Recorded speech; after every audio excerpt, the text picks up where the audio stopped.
Muy buenas noches, Guillermo de María del canal Nenemini.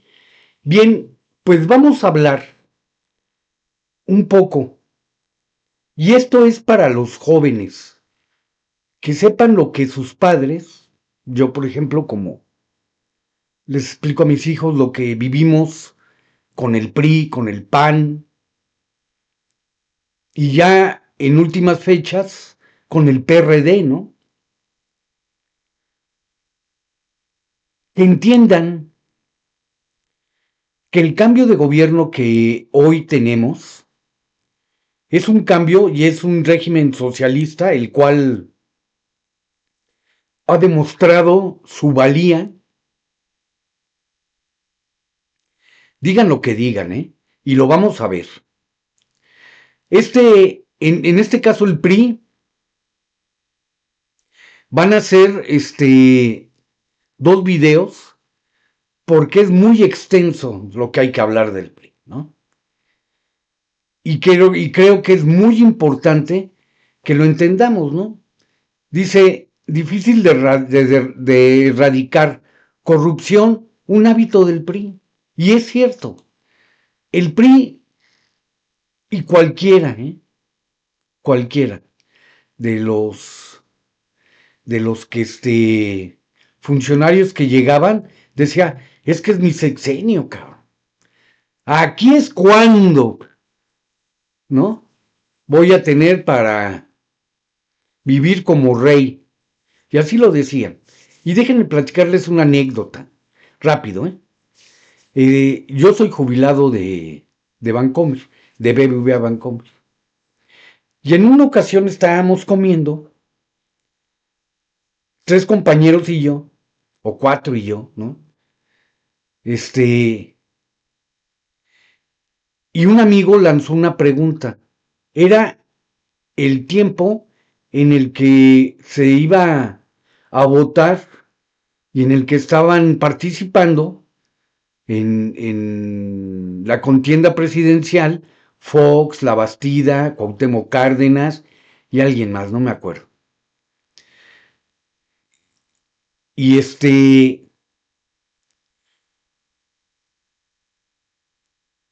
y se lanzó una pregunta.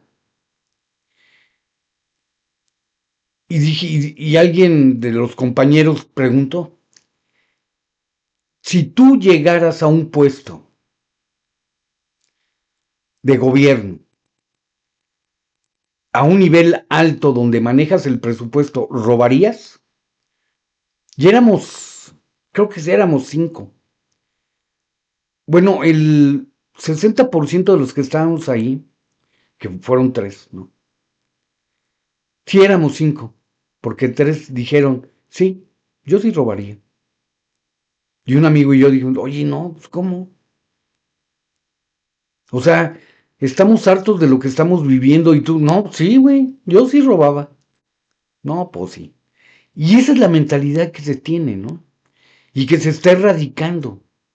Por eso es importante que los jóvenes conozcan lo que fue el PRI, que si tú apoyas al PRI, conozcas lo que le hizo a las generaciones como tu padre, ¿sí? Tu mamá, tus abuelos, ¿sí? Y que en base a eso tú decidas, esa es la democracia, ¿no? ¿Sí? No todos pueden pertenecer a un mismo partido porque entonces volvería una dictadura, ¿no? Pues todos son Morena y el poder termina corrompiendo, ¿no? Bien, vamos a verlo rápidamente, la primera parte, ¿eh? Bien, dice cronología de grandes escándalos políticos vinculados al PRI. El PRI fue creado en 1946 como sucesor del PRM, del Partido Revolucionario Mexicano, que a su vez había sucedido al PNR, al Partido Nacional Revolucionario, creado en 1929. Por ello, para una cronología completa conviene incluir los antecedentes PNR y PRM, ¿no? En 1929, la creación del PNR, Plutarco Elías Calles, se crea el antecedente directo del PRI y comienza la institucionalización, ya no sé leer, del régimen prerevolucionario. En 1938, la transformación del PNR en PRM. Lázaro Cárdenas. Se reorganiza el partido oficial alrededor de sectores sociales y corporativos. En 1946 nace el PRI con Miguel Alemán y dirigencia nacional. El PRM cambia de nombre a PRI y comienza formalmente la etapa priista. Del 50 al 60, consolidación del presidencialismo y control electoral. Gobiernos priistas. Se acumulan denuncias de elecciones controladas, corporativismo y utilización de recursos públicos para mantener al partido en el poder. En 1968, Tlatelolco, Gustavo Díaz Ordaz, represión militar y policial del movimiento estudiantil. La CNDH lo considera una de las violaciones de derechos humanos más graves de la historia contemporánea de México. Platican que Díaz Ordaz estaba pues echándose un acostón, ¿no? Con la tigresa. Y cuando le hablaron le dijeron que estaban abatiendo, porque mataron a miles, estaban abatiendo a los estudiantes. Y él dijo, bueno, pues que lo vea el de gobernación, ¿no? ¿Quién era? Echeverría. Y nuestro heroico colegio militar, porque también intervinieron, hicieron una matanza tremenda de estudiantes. Es más, Nino Canún platica, en paz descanse, de que él vio escenas en donde el ejército a estudiantes que aún estaban vivos, amarrados de pies y manos, desde un helicóptero los aventaban al Golfo de México, para que ahí murieran, ¿no? Pues los tiburones ahí en el Golfo de México hay una cantidad tremenda de tiburón tigre, tintorera, etcétera, ¿no? Y pues se han de haber dado la comilona del siglo, ¿no? Y seguramente ahí quedó el hijo de Piedra, de Ibarra de Piedra, ¿no? Que siempre estuvo buscando a su hijo y nunca supo dónde quedó. Ya murió y pues yo creo que ya se reunió con su hijo. Bien, en 1971, lo que le llamaron el halconazo. ¿Quién fue? Luis Echeverría, que había sido el secretario de Gobernación. Grupo paramilitar conocido como los Halcones reprimió una manifestación estudiantil el 10 de junio de 1971. Creo que a este fue el que le llamaron Jueves de Corpus Christi, algo así, ¿no? Del 65 al 82, la Guerra Sucia, gobiernos de Díaz Ordaz, Echeverría y López Portillo. Periodo caracterizado por persecución, desapariciones, tortura y represión contra movimientos políticos y sociales. Era una dictadura, el PRI le llamaban una dictadura perfecta, ¿sí? Por esto, porque el que llegaba ya tenía la línea de lo que iba a hacer y que no permitían ninguna crítica al gobierno, ninguna, ¿sí? En 1982, crisis económica y nacionalización de la banca. Jolopo, ¿no? José López Portillo. El gobierno nacionaliza la banca después de una fuerte crisis cambiaria y económica. Yo les comenté que era jubilado de BBVA Bancomer, y yo viví eso. Yo estaba dentro del banco, fue un sábado, cuando se dio el informe, y entró el ejército a las instalaciones del banco, ahí en Centro Bancomer, Churubusco y Universidad. Entraron y sacaron a todos los empleados, ¿sí? Y tomaron el control de los centros de cómputo, de cajeros automáticos, de todo, ¿sí? Ya no hubo manera de sacar dinero, de nada. 4 días me parece que fueron, que la banca estuvo cerrada. Fue un sábado, domingo, lunes y creo que el martes también, ¿sí? y estaba cerrada la banca porque estaban haciendo como una especie de auditoría. Y pusieron directores, emergentes, por decirlo así, directores generales emergentes, para que el banco continuara, ¿no? Pero le quitaron la banca y después se crearon los bonos bancarios, me parece que se llamaban, que les pagaban a los banqueros después de 10 años, ¿no? Les iban pagando. Fue un robo ese. Y fue un robo porque el gobierno de José López Portillo metió al país en un problema cambiario sin igual totalmente, ¿sí? Y no tenía otra alternativa que la banca.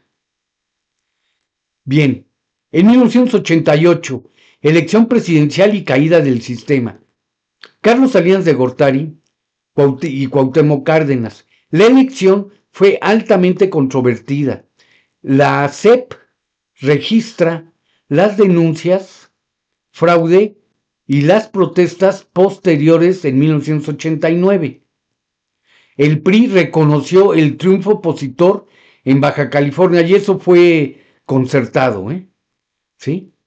En 1994, asesinato de Luis Donaldo Colosio, candidato presidencial del PRI. El asesinato del candidato presidencial provocó una enorme crisis política. Ese mismo año fue asesinado José Francisco Ruiz Massieu, que era cuñado de Carlos Salinas de Gortari, y quien lo mandó a matar, supuestamente, o hasta donde yo he leído, fue Raúl Salinas de Gortari, el hermano. Un hermano que se hizo multimillonario a través de Conasupo, ¿sí? Multimillonario. En 1994 hay un levantamiento que le llaman el levantamiento zapatista en el gobierno de Carlos Salinas. El EZLN se levantó en Chiapas denunciando pobreza, marginación y problemas relacionados con tierras y derechos indígenas. Mucho se habló de que este movimiento no era, no era realmente tan autónomo, ¿no? Sino que fue casi concertado con Salinas de Gortari para preservar. Él pretendía conservar la presidencia hasta arreglar este asunto, pero ya no lo pudo conseguir. Bueno, era una teoría que había, ¿eh? Sin embargo, el movimiento zapatista hasta la fecha sigue vigente. 1995, Aguas Blancas, Rubén Figueroa Alcocer, gobernador de Guerrero. Los Figueroa ha sido una familia que ha gobernado Guerrero como ha querido. Sin embargo, después de algún tiempo se terminó esa dinastía. Policías emboscaron a campesinos de la Organización Campesina de la Sierra del Sur. El caso se convirtió en uno de los símbolos de la represión de los años 90. Mataron a cientos de campesinos. En 1997, Acteal, gobierno de Chiapas, Ernesto Zedillo. Un asesino, ¿eh? Su esposa, una narcotraficante y además, una alcohólica. 45 indígenas tzotziles fueron asesinados por un grupo paramilitar en Chenalao, Chiapas. En el 2000, fin de 71 años de gobierno federal del PRI, Ernesto Zedillo, Vicente Fox del PAN ganó la presidencia y terminó la hegemonía presidencial priista iniciada en 1929. Aquí hay algo importante que mencionar. Ernesto Zedillo tuvo que pedir un préstamo multimillonario al Banco Mundial o al Fondo Monetario Internacional porque la crisis que le llamaron el error de diciembre, esa crisis provocó que México iba a caer en una hiperinflación. Entonces fueron a pedir un préstamo para, pues de alguna manera, subsanar el problema que se tenía. Y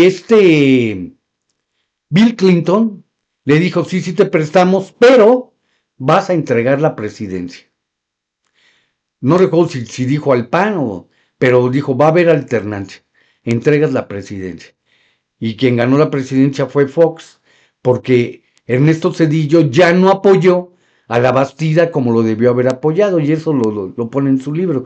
Aunque la Bastida pues también era un pillo, ¿no? Un verdadero pillo. Ese cuate, cuando fue gobernador de Sinaloa, manejaba todo el narcotráfico como le daba la gana, ¿no? Bien, en 2010 y 2016, no, perdón, en 2006, Atenco, Enrique Peña Nieto, gobernador del Estado de México, un corrupto y coordinador de narcos, pero como no tiene ni idea, mucho se habló de que él asesinó a su esposa, ¿no? Operativo policial contra manifestantes. Posteriormente, la Corte Interamericana de Derechos Humanos declaró responsable internacionalmente al Estado mexicano por violaciones a derechos de 11 mujeres víctimas de tortura sexual. 2010-2016, Javier Duarte, gobernador de Veracruz, otro pillo desgraciado. Investigaciones por asociación delictuosa y operaciones con recursos de procedencia ilícita. El caso se convirtió en uno de los mayores escándalos de corrupción de un gobernador priista. 2011-2016, Roberto Borge, gobernador de Quintana Roo, investigaciones por peculado, operaciones con recursos de procedencia ilícita y venta irregular de patrimonio inmobiliario estatal. Este cuate tenía como 10 ranchos. Era una locura este cabrón, ¿no? O sea, y dices, o sea, pues ¿cómo pueden tener tanta propiedad con el sueldo que tienen? No les daba, ¿no? Pues que eran robos, ¿no? Como la asquerosidad del Alito Moreno, ¿no? ¿Sí? Que es un cuate que se compró la playa, no sé cuántas hectáreas de playa, a 30 centavos el metro cuadrado. Y yo le digo a los priistas, ¿eso es lo que apoyan? ¿Es en serio? ¿No? Bueno, luego de 1999 a 2004, Tomás Yarrington, otro cabrón, gobernador de Tamaulipas, investigación por lavado de dinero y vínculo con organizaciones criminales en Estados Unidos. Se declaró culpable de conspiración para lavar dinero. 2010-2016, César Duarte, gobernador de Chihuahua, investigaciones por peculado y presunto desvío de recursos. Posteriormente fue detenido en Estados Unidos y extraditado a México. 2011-2017, Roberto Sandoval, gobernador de Nayarit, detenido y vinculado a proceso por presuntas operaciones con recursos de procedencia ilícita. Y aquí únicamente estoy metiendo a los gobernadores, ¿eh? No estoy metiendo a presidentes municipales, a diputados, a senadores, a directores, por ejemplo, como el caso del hermano de Carlos Salinas de Gortari, Raúl Salinas de Gortari, que hizo fraudes fenomenales en Conasupo, cuando fue director de Conasupo, al grado de comprar leche radioactiva, y desde ahí empezó a haber una tremenda cantidad de cáncer en los niños. Y ese cabrón está afuera, no hay ningún problema, ¿no? ¿Sí? Dinero robado, dinero bien ganado, ¿no? Un punto importante, no todos estos acontecimientos constituyen delitos, supuestamente, ¿no? Es lo que dice el ChatGPT. Pero en sí el PRI ha tenido demanda tras demanda social por la cantidad de fraudes y de gentes que no son juzgadas y que regresen el dinero. En una ocasión, en un video anterior, que necesitaría buscarlo, la cantidad que arrojó de todos estos tipejos que habían robado dinero, gobernadores, presidentes municipales, etcétera, rebasaba el 1,5 billones de pesos. Ya han hecho fraude en diferentes cosas, ¿eh? Por ejemplo, vamos a ver el caso de Ernesto Zedillo con el Fobaproa, lo que hizo. Lo que ahorita tus papás, tus abuelos, tú, si ya estás trabajando, estás pagando, porque se compró una deuda una deuda privada como deuda pública para salvar a los bancos. Uno de esos beneficiarios fue Electra, que le compraron 4,000 millones de pesos. Y el señor feliz de la vida, porque ya no lo iba a pagar él, lo iba a pagar el pueblo, ser feliz, ¿no? Bien, pues aquí esta parte, vamos a ver la segunda parte, políticos priistas investigados, procesados, detenidos o condenados por corrupción, el día de mañana. Dime tú qué opinas al respecto de esto.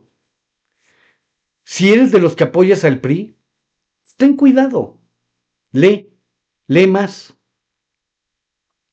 Como les digo, esto es una democracia y las contrapartes, ¿no?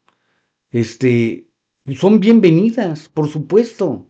Debe haber, de alguna manera,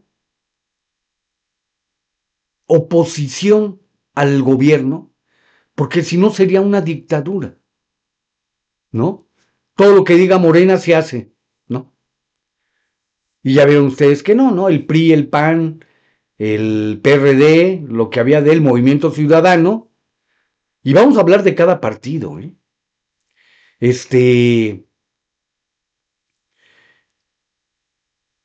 Ellos, yo les aseguro que si le preguntamos a alguno de los senadores o diputados sobre las diferentes iniciativas que se enviaron al Congreso, ni siquiera las leyeron, porque la línea era no, no,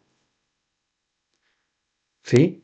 Y eso está mal, o sea, porque tú como diputado estás representando un sector de la población, igual que senador, y debes de alguna manera, ¿sí?, involucrarte en las iniciativas que hay para ver si eso ayuda al sector que representas. Y si no, tratar de buscar algo que les ayude. Pero pues no, ellos era no. ¿Por qué? Porque viene de Morena. Y punto, ¿no? Pero bueno, dime tú qué opinas, dale like, suscríbete al canal, te lo voy a agradecer. De corazón, suscríbete. Y hazme comentarios, yo todos los comentarios los contesto. Les agradezco mucho, Guillermo de María del canal de Nemini. Recuerden que esta es una opinión ciudadana y mañana nos vemos para la segunda parte. Muchas gracias, buenas noches.